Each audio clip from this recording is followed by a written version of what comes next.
Welcome to Colonie TV, the governmental educational channel for the town of Colonie.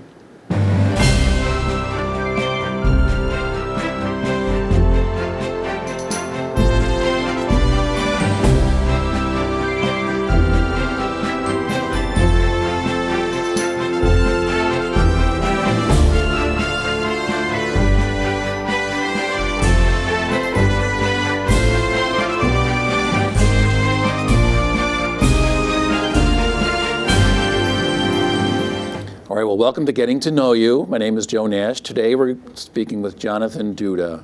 He's the executive director of the Grant Cottage, right up off exit 16 in Wilton. Its official name is the Ulysses S. Grant Cottage State Historic Site. So welcome, Jonathan. Thanks for being here. Sure, thanks. Now, before we get going on a lot of this, I want to ask you the first thing. Most historic homes or places that are preserved, they're preserved and people come to them because people lived in them. This place is a little bit different.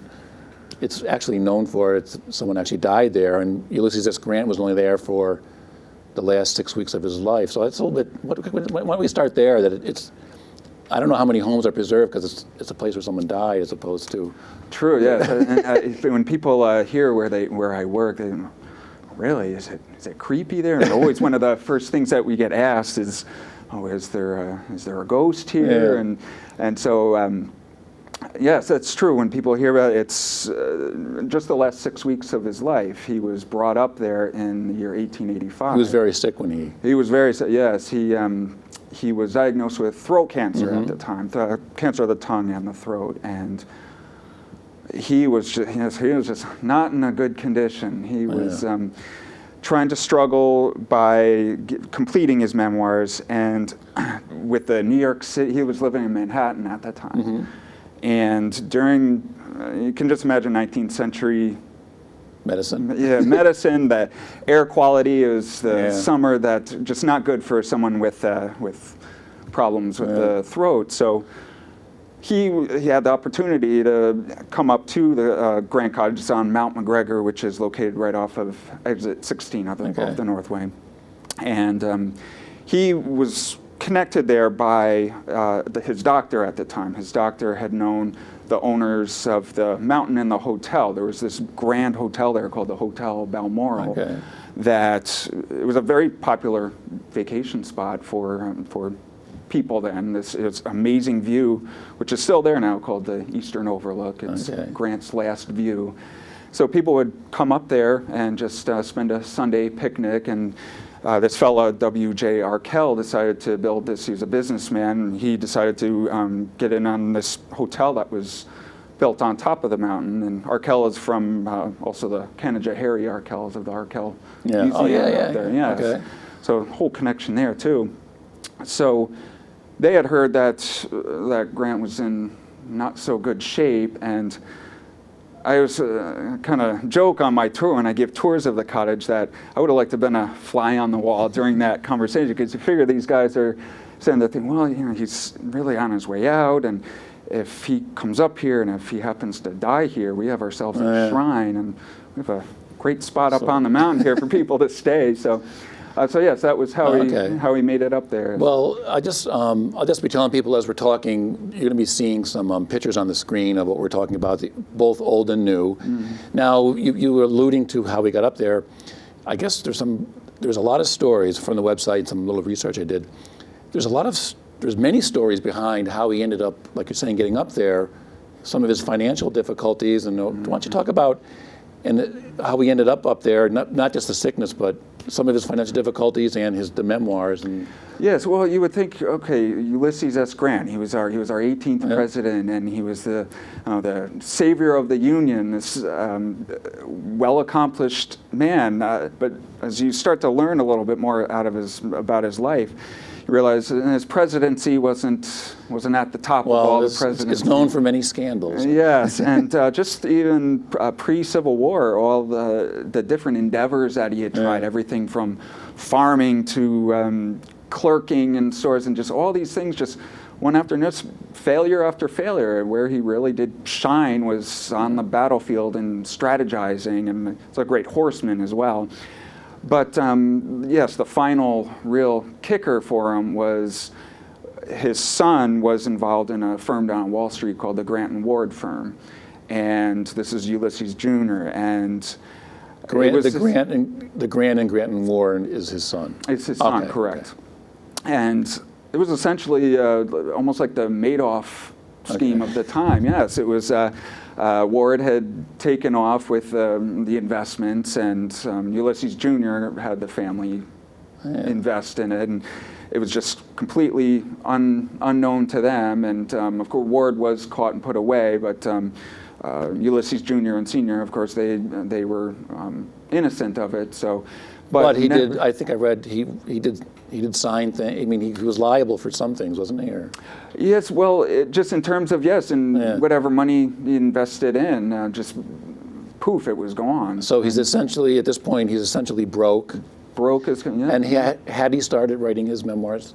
Yeah. He had started, yes. He was always getting little nudges from people to write them. What made him actually start the pen going was definitely the finances, but it had started out with this publication called the Century magazine, which was popular back then. They had approached him to do a couple of articles just on certain battles. He started one on Vicksburg, one on Shiloh. They paid him, $500 for each one, and they came out okay. I read some accounts of them reading the articles and sending them back to him saying, these are great facts, but could you tell us what you were thinking, put some emotion into it. So that's how I feel he developed his style. Okay. And this leads into how Mark Twain got involved. Mark Twain, yes, a friend of his, Samuel Clemens, they had known each other for several years prior. Twain had just published Huckleberry Finn at the time, and he had his own publishing company going. He had heard that Grant was writing his memoirs, that the Century was involved in it, and when he found out what the contract was, and it was very not very lucrative, should I say. Yeah. So as a friend, Twain approached him and said, "Oh, I'll give you this amount. I will put people out there to get pre-orders of them." And now, did Mark Twain know he was having financial difficulties? Yes, he was aware of it. Yeah. So the thing with it was Mark Twain's idea, all this pre-order stuff, and yes, he put teams together to go out and solicit orders. So one of the first payments that came in for Julia Grant, his wife, was a check for $100,000. All right. I know at the time, I think it did sell something like 350,000 copies. And as it turns out, this is where my library knowledge comes in books. But Ulysses S. Grant's memoirs have turned out to be one of the great American memoirs. I mean, it's on tons of lists for best American memoirs and everything. So what can you say about the memoirs? I mean, it's still very readable today. It's still a very popular book. Yes, very much so. And that's. It's a classic American sort of memoir. It is, and there's I don't know who first quoted it, but they say that back then, even though if you were a family with virtually no bookshelf, no book collection, you would have two books in your home.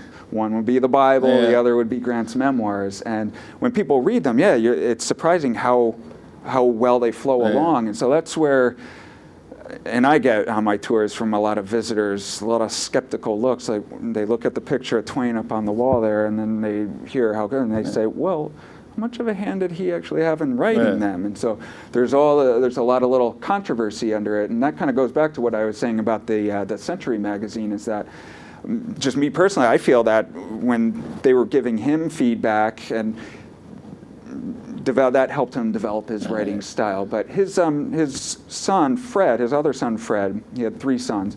Fred was a big editor for him as well, especially when it came to fact-checking a lot of the battles and things of that sort. He did have help, and I'm sure that Twain.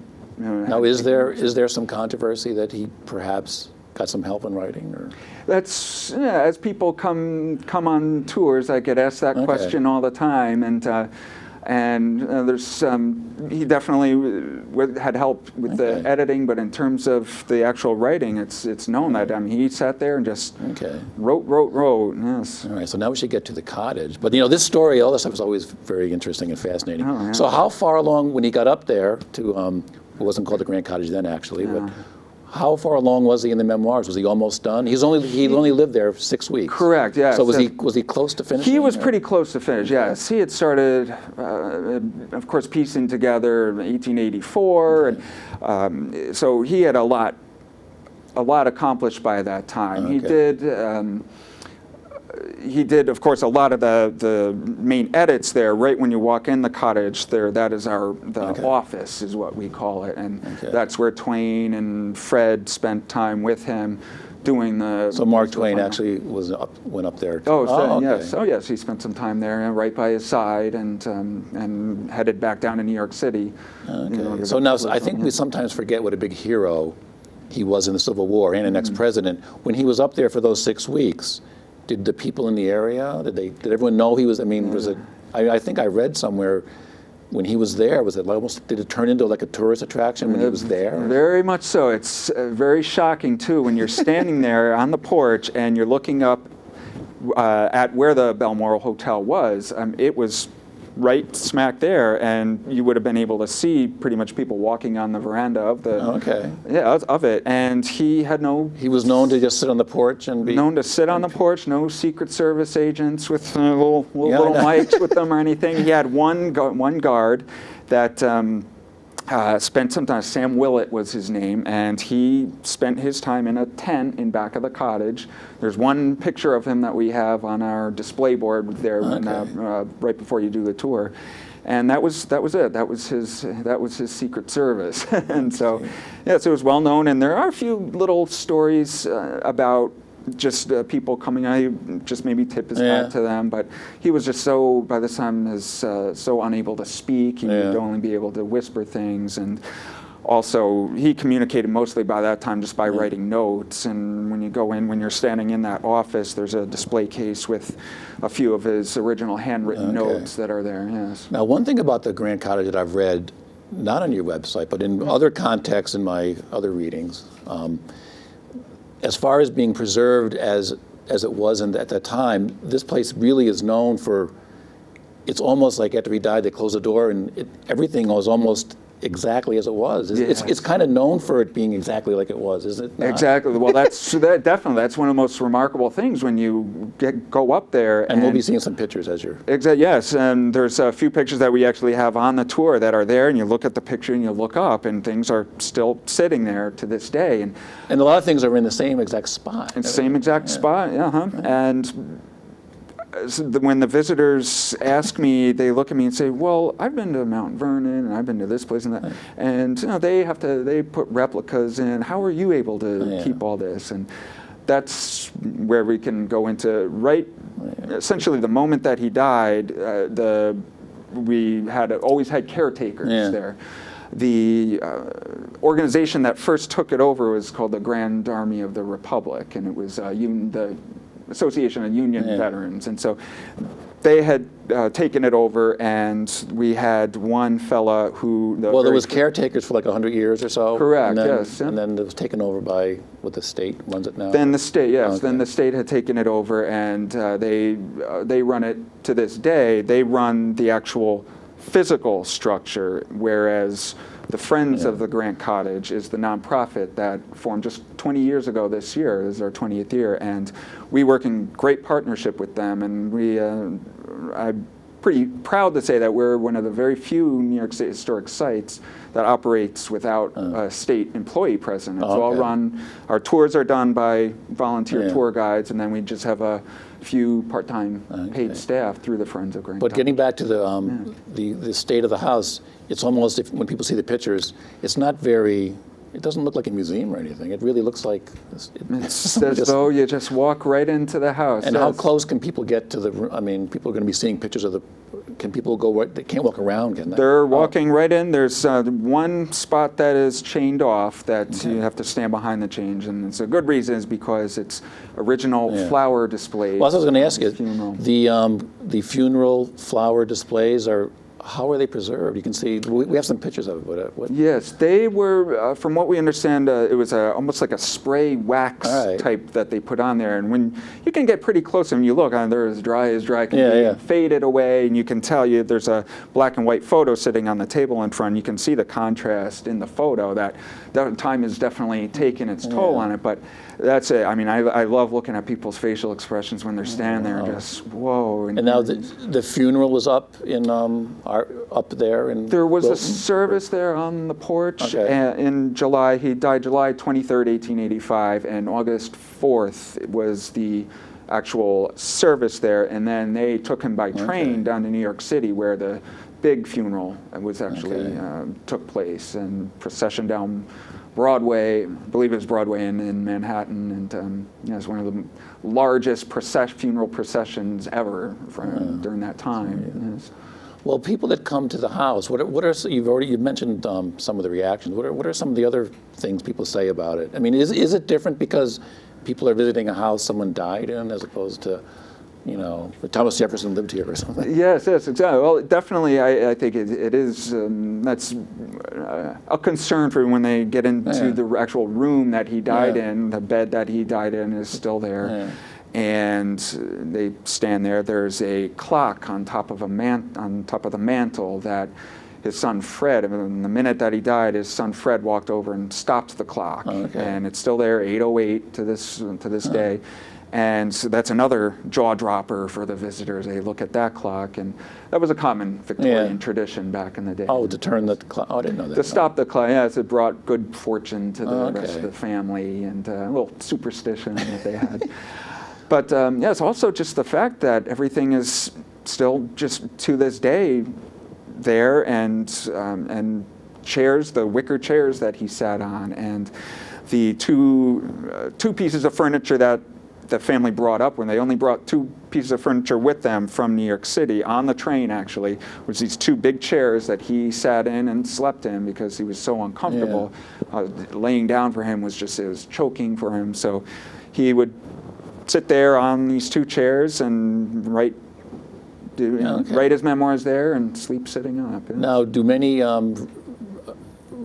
Grant researchers or authors ever come up to do work up there? Is there any facilities or stuff they can use for writing or research? Yes, well, that's one of our, we just started, the Friends of Grant Cottage just put a strategic planning committee together, and one of our goals is we have a library upstairs. The upstairs is not open for visitors. That's where the family had lived. Grant never actually even went upstairs because he was just so weak. And upstairs, one of the small rooms there, we've turned into our library. And you walk in, and there's just hundreds of books on Grant and the Civil War. And in addition to that, we constantly get people sending us various very random things, whether it be about Grant, that they're somewhat related to him, or one of the caretakers that they related to them and found some letters from them. And so all this stuff we have all filed away, and so we're actually doing an internship program this summer to archive a lot of that, put it into the library, and then people can come up and do research. Are there any other Grant historic places in America? Most presidents have. Well, yes. Are there other ones for Grant? Yes, there is Whitehaven, it's called, which is in Missouri.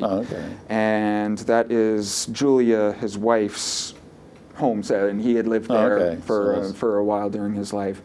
And also, I believe it's still open to the public. I'm not positive, but Hardscrabble was the cabin that he built for Julia, and this is one of his failures, because he built this cabin by hand, and we have a picture of it on our wall of the visitor center. And I guess he opened it up, and Julius just didn't care for it, and they spent just a couple of months there and moved on. So. Well, there has been sort of a resurgence. One of the things in the library, one of the subject areas I order books for is biographies, and it seems like there was a period when he was, because of scandals, and he was considered, in the mid list of the presidents. But there's been several biographies the last 5 or 6 years, sort of bringing him back as being a more significant president and statesman than people have initially thought. I mean, true. So I think there's been a resurgence in in his, what's the term? I don't know. He's making a comeback or something. Yeah, it's true. Well, he's very controversial too, just because of his actions during the Civil War. We do get Southerners who come up and tour, and we had one of the more notable visitors that I recall from 2 seasons ago was this fella who came up with his granddaughter. He was from South Carolina. Yeah. Comes up to Saratoga every year and always tries to visit the Grant Cottage. We just happened to have a reporter there at the time, and the reporter came or heard that this fellow was from the South, and I was standing there, and it got a little awkward at first because all of a sudden the reporter comes out and says, "Oh, well, you're from South Carolina. Can I ask you some few questions?" And the fellow said, "Sure, sure." It's very polite, man. And he said, "Well, you being from the South, what do you think of General Grant?" And just gave him, asked him, and he was very honest. I wish I could have recorded it verbatim, but he said, I lived down there, and I was brought up to believe that Grant was just evil as can be, and I mean, he went on and on, very eloquent how he put it, and very honest. But then he stopped and he said, "But I came to Grant Cottage years ago, and my whole view of Grant has completely turned 180. He said that since then he's tried to visit every single year. He learned who he was as a father. Just being, I could go into just how, of course, writing the memoirs. He knew he was not doing well physically, so he did it for his family. And when this fellow from South Carolina learned that and all the other little nuances of his fatherhood, that's another reason he had to bring his granddaughter up. And so it's things like that when people come. Yes. Although I think I've heard, in the South, in some places, they don't call it the Civil War; they call it the War of Northern Aggression. Yeah, that's true. Yes. No, a minute or two ago, you mentioned a plan. You have some future plans for the cottage. What's going to be going on? Or I don't know, was it a 10-year plan you said? Or? Yeah, that's what we're developing now. Our strategic plan is, most likely do 5-year, 10-year, 15, 20. For the very near future, and what we intend to be newest this upcoming season in 2013 is our visitor center. Okay. We have it's a garage that is leased. I hadn't mentioned this. The third partner of the whole Grant Cottage is the Department of Corrections. That's right. You're on the grounds of the Mount McGregor. Exactly. When people hear Mount McGregor, they think, oh, and it's definitely. We do have to do a lot of preparation just because when visitors come, they have to go through this gate. Well, is it close to the prison? When you're sitting where Grant was looking at that hotel, as I mentioned, you can watch the inmates on the rec time. It's that close. Yes. All right, so you have a new visitor center. Okay. We do, yes, and this is on lease to us through the Department of Corrections, and it's been turned into our gift shop. We're very lucky to have the funding through A.Z. Solomon Foundation and the Broughton Family Foundation. They gave us some grant money in order to put in more of an interpretive area. So we just hired a curator, Lucille Millarson from Saratoga Springs.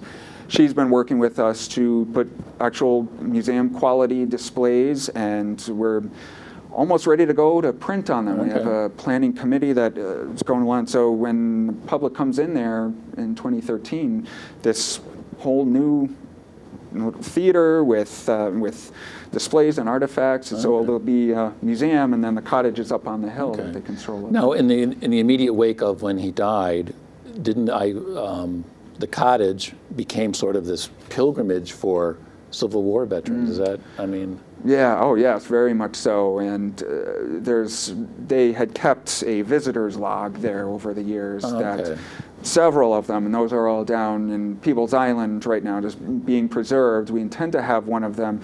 They're just so old and fragile that they do need special climate-controlled But these cases. are people who will be signing in These are people who signed in, and so there's just lists and lists, and Julia Grant came back, and there's one with her signature in it, and just hundreds and hundreds of people through the years that we hope in this visitor center, we hope to hopefully be able to maybe rotate these at some point, as long as we have the contraptions in there to keep them safe. Yes. Now, I mentioned at the very beginning, you're open from Memorial Day to Columbus Day, Yes. Wednesday to Sundays, 10 to 4. What are some of the events you're going to be having this year, 2013? When you 20. Well, I know on the website there's some, but what are some of the big events you're going to be definitely having? the biggest one that's taking our time this off season with the planning and coordinating is our 2013 fundraiser. It's at the Canfield Casino on July 7th.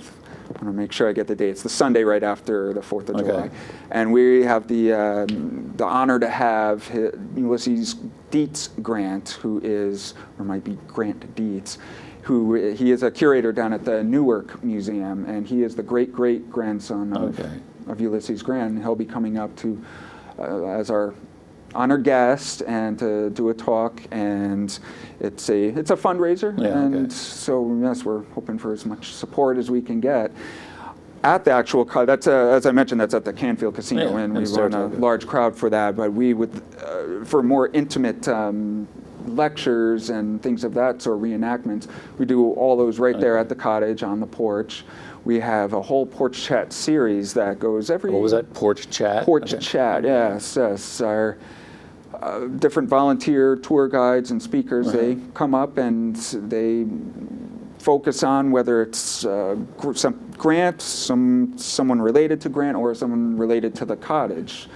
One of our finest volunteers, Steve Trim is his name, he does these actual portrayals of historic figures that he'll stand up there and I tell you, like a reenactor. Okay. Like a reenactor, exactly. Right. And you'll sit there and listen to him, and it's so engaging that I have to read something several times before before it sinks in. You sit there and you listen to this fella sitting there on the porch and talking, and you walk away feeling as though you just met the person. No, I think on the website, does he do several different characters? He does several characters, and this year for the porch chats, we have several other of our guides that are doing. Our visitor center manager is doing one on Grant and baseball, relating the two together, and so we always do some sort of acknowledgement of the either his death on July 23rd or his funeral service on August 4th. And so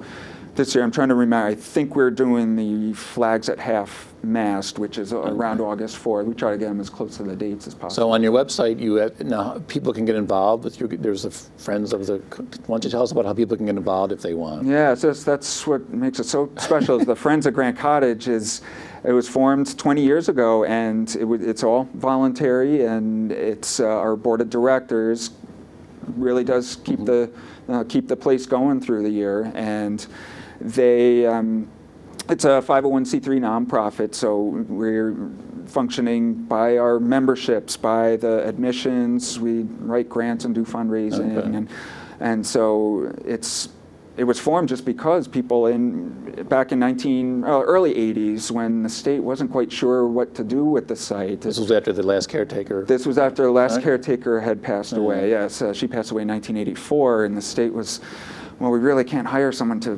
be here full time, and it's just it is up on a mountain, and it's just not very accessible. It'd be different if it was down in a town somewhere. So it was tough, and so that's when some citizens from down at the bottom of the mountain got together, and even one of our current board members, her daughter went around. She was, 9, 10 years old, went door to door with a petition and saved the cottage, and they managed to do it. And it's great story behind that, when you come to the cottage, we can tell more, yes. But yeah, so for 20 years, we've managed to keep it going. Other state historic sites look to us as a model sometimes. All right. Well, it sounds like you got a lot upcoming, and you got a plan. Oh, yes, it's wonderful. So for people, if you're interested in history and President Grant, it's right off the website. It's grantcottage.org. There's a lot of information. There's pictures.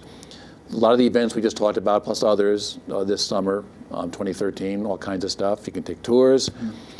It sounds like you just said you said it was inaccessible, but it looks like the directions are pretty easy. Yeah. So, Jonathan, thanks for coming. You're welcome. We appreciate it, and that's it for Getting to Know You this time on the Grant Cottage.